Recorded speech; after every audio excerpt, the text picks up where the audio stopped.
어느 날 대학교 2학년인 희진은 한적한 시골 마을로 여행을 떠나기로 했다. 정신없이 공부하던 차에 잠시나마 머리를 식히고 싶었던 그녀는 인터넷에서 칭찬이 자자한 작은 펜션을 예약했다. 펜션은 산 중턱에 위치해 있어 창밖으로 울창한 숲과 맑은 하늘을 볼 수 있는 곳이었다. 희진이 도착했을 때 펜션 주인은 친절하게 그녀를 맞아주었다.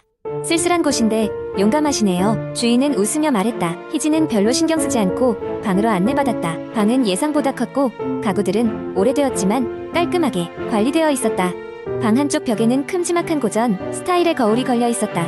첫날 밤, 희진은 긴 여행에 피곤하여 일찍 잠자리에 들었다. 그러나 깊이 잠들지 못한 그녀는 밤중에 어떤 이상한 소리를 들었다. 마치 벽에서 긁히는 소리 같았다. 처음에는 바람 때문이라 생각했지만 점점 소리는 더 뚜렷해졌다. 희진은 불안해하며 술렁이는 가슴을 진정시키려 노력했지만 소리는 점점 그녀의 신경을 거슬러 왔다. 결국 그녀는 호기심 반, 불안 반으로 소리가 나는 쪽을 살폈다. 거울이었다. 희진은 얼어붙었다. 거울 앞에 서자 소리가 갑자기 멈췄다.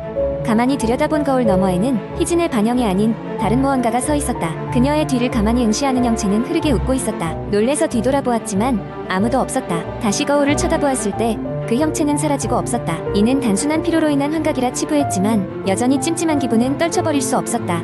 그날 밤 희진은 침대에 누워 잠을 청해보았지만 좀처럼 잠들 수 없었다. 바람이 빗장을 두드리는 듯한 소리가 그녀를 계속해서 괴롭혔다. 결국 새벽녘이 되어버렸고 희진은 눈을 붙일 수 있을 것 같지 않았다. 무겁게 올라오는 피로감을 견디며 희진은 다음 날 아침을 맞았다. 그녀는 펜션 주인과 아침을 먹으며 전날 밤 경험한 일을 털어놓았다. 그러자 주인의 얼굴은 급격히 사색이 되었다. 혹시 그 거울을 자세히 보셨어요?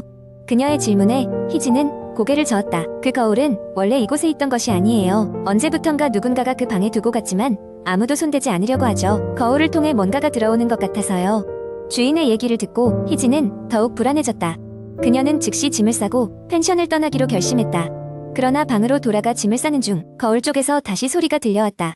이번에는 더 가까이서 더 명확하게. 희진은 소름 끼치는 느낌에 짐을 마저 싸서 서둘러 방을 나왔다. 펜션을 떠나기 전 주인은 한 가지를 당부했다. 그 방은 지난 몇십 년 동안 거의 사용되지 않았어요.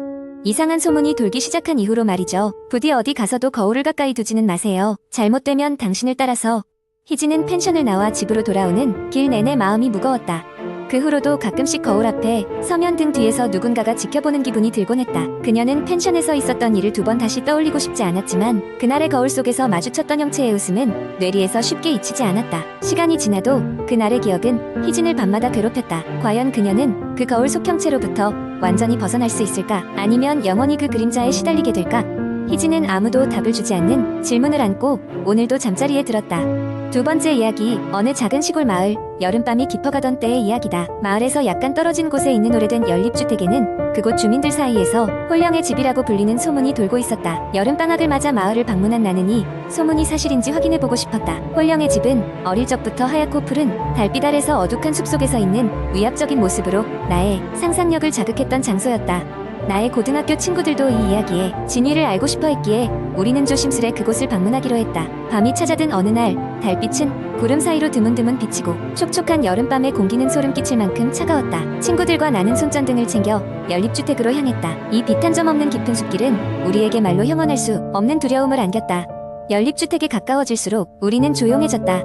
문 앞에 도착하자 이상야릇한 한기가 스며들었고 나는 문을 조심스레 밀었다. 오래된 문은 끼익하는 소리를 내며 열렸고 우리 앞에 어둑한 내부가 나타났다. 집안은 먼지가 쌓여 있고 낡은 가구들이 삐걱거렸다. 그 순간 문이 갑자기 우리 뒤에서 쾅 하고 닫혔다. 우리는 놀라서 서로를 바라보았지만 아무도 문을 닫지 않았다고 했다. 이미 되돌아가기엔 늦었다고 생각한 우리는 더욱 깊숙이 내부를 탐험하기로 했다. 첫 번째 방에는 낡은 피아노가 있었다. 호기심이 발동한 나의 친구 중 한 명이 피아노 건반을 눌렀다. 그러나 소리는 나지 않았다. 뒤이어 어떤 냉랭한 기운이 우리 주위를 휘감는 듯했다. 불안감이 몰려오는 가운데 우리는 호기심에 이끌려 더 안쪽으로 걸어 들어갔다. 다음 방에는 벽지를 잔뜩 찢어져 있었고 한쪽 구석에 작은 문이 있었다. 그것은 다락방으로 이어지는 옛 창고 문이었다. 나는 그곳에 더욱 큰 신비로움을 느꼈고 문을 열고 계단을 오르기 시작했다. 다락방은 예상 밖의 깔끔함이 느껴졌지만 불경스러운 그림자들이 곳곳에 드리워져 있었다. 그때 갑자기 다락의 안쪽 구석에서 희미한 빛이 번쩍였고 우리 중 한 명이 소름 끼치는 비명을 질렀다. 모두가 놀라 뒤를 돌아보았을 때 우리는 그곳에서 하얀 옷을 입은 여자의 모습을 보았다. 그녀는 고요히 우리를 바라보고 있었다. 갑작스러운 공포감에 우리는 정신없이 다락을 뛰쳐나와 집을 빠져나왔다. 뒤돌아볼 여유도 없었고 오직 그곳에서 벗어나는 것만이 중요했다. 문을 박차고 밖으로 나온 우리는 황급히 도망쳐 나와서야 비로소 안도의 한숨을 쉴 수 있었다. 그 이후로도 홀령의 집에 대한 소문은 이어졌지만 우리는 다시는 그곳을 방문하지 않았다. 마을 사람들 중 일부는 그 집에서 무언가를 보았다고 이야기하지만 그날 밤의 경험은 결코 잊을 수 없는 기억으로 남았다. 그리고 지금도 그 집은 서늘한 여름밤마다 하얀 옷을 입은 여인이 창가에 서서 먼 곳을 바라보고 있을 것만 같다. 세 번째 이야기한 여름밤, 친구들과 나는 특별한 모험을 떠나기로 했다. 대학교의 긴 방학 중간에 쌓여가는 무료함을 떨쳐버리고자 우리의 목적지는 근처 산속 깊은 곳에 위치한 폐가로 정했다. 그곳은 마을 사람들 사이에 귀신이 나온다는 소문으로 유명했다. 우리가 모험을 떠나기로 한 그날 밤도 사방이 어둠으로 덮여 있었다. 우리는 손전등과 촛불 몇 개를 챙겨 폐가로 향했다. 폐가에 도착했을 때 낡고 부서진 집이 우리의 상상을 넘어선 무시무시한 분위기를 자아냈다. 벽은 세월에 지치고 금이 가 있었고 문은 삐걱거리는 소리를 내며 우리의 발걸음을 환영했다. 대문을 열고 들어가자 곰팡이 냄새가 우리의 코를 찔렀고 거미줄이 사방에 늘어져 있었다. 첫 번째 방은 버려진 가구들로 가득 차 있었는데 그 중 하나는 오래된 피아노였다. 친구 중 한 명인 지훈이 장난삼아 피아노 건반을 살짝 눌렀을 때 쇠락한 음이 어찌나 소름 끼치게 울리던지 모두가 놀라 뒷걸음질치고 말았다. 우리가 그 방에서 나오려던 순간 갑작스레 피아노에서 혼자서 멜로디가 낮게 흘러나오기 시작했다. 누구도 피아노 근처에 있지 않았기에 우리 모두 경악했고 긴장감은 높아졌다. 그 후로 우리는 폐가 이곳저곳을 탐험하기로 결정했다. 두 번째 방에는 오래된 거울이 하나 있었는데 그 안에서는 우리의 모습 외에도 알 수 없는 실루엣이 얼핏 보였다. 처음엔 조명이 만들어낸 장난이라 생각했지만 그 모습은 점점 뚜렷해졌다. 지우는 그 순간 반사적으로 휴대폰으로 사진을 찍었고 그 실루엣은 분명히 우리의 것이 아니었다. 우리는 두려움에 휩싸였고 얼핏 귓가에 속삭이는 소리가 들리는 것만 같았다. 공포감에 휩싸인 우리들은 회가를 빠져나오기 시작했다. 그러나 이곳을 떠나는 것이 쉽지만은 않았다. 다락방에서 나는 이상한 소리가 머리 위에서 들려왔고 계단을 내려갈 때마다 우리의 발걸음 뒤에서 따라오는 소리가 틀림없이 들렸다. 우리는 다급한 마음에 달리기 시작했고 대문을 향해 뛰어가면서 마지막으로 뒤를 돌아보았다. 그때 아무도 손을 대지 않았던 문이 닫히는 소리가 들려왔다.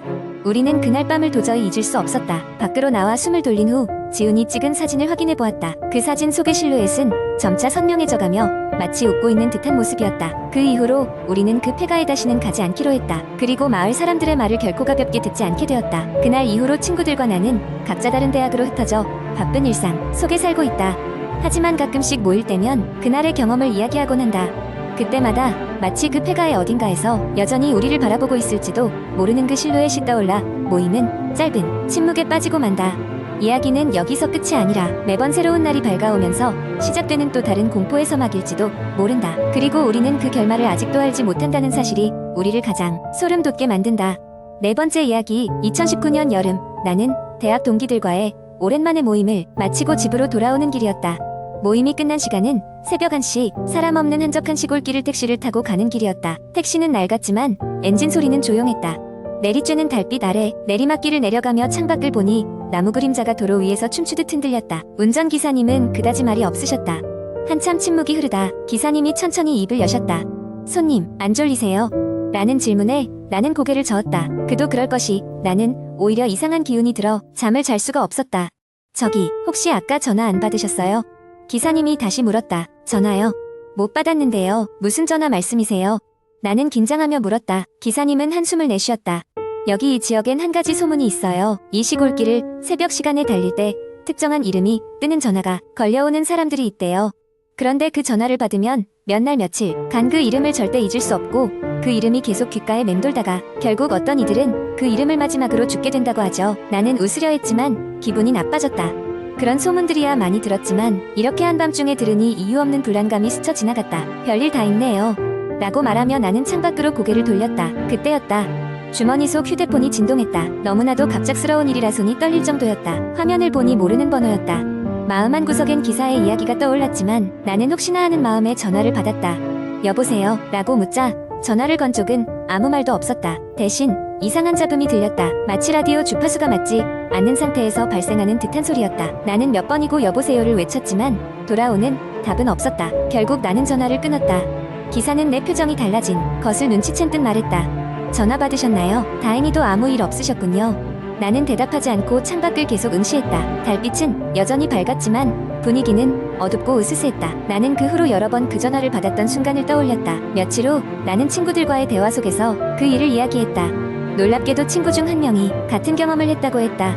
그 친구에 따르면 그 후 며칠간 그 이름을 자꾸 듣게 되었다고 한다. 심지어 꿈속에서도 누군가가 그 이름을 불렀고 깨고 나면 늘 가슴이 두근거렸다고 했다.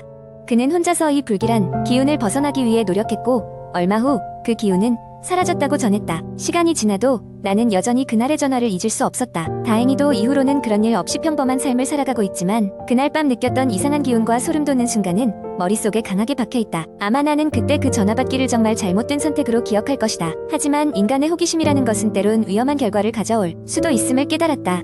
그리고 지금도 나는 어디선가 그 전화가 다시 올까 두려워하며 조심스레 휴대폰을 확인하곤 한다. 항상 그렇듯 공포는 바로 등 뒤에 있을 때 가장 실감난다.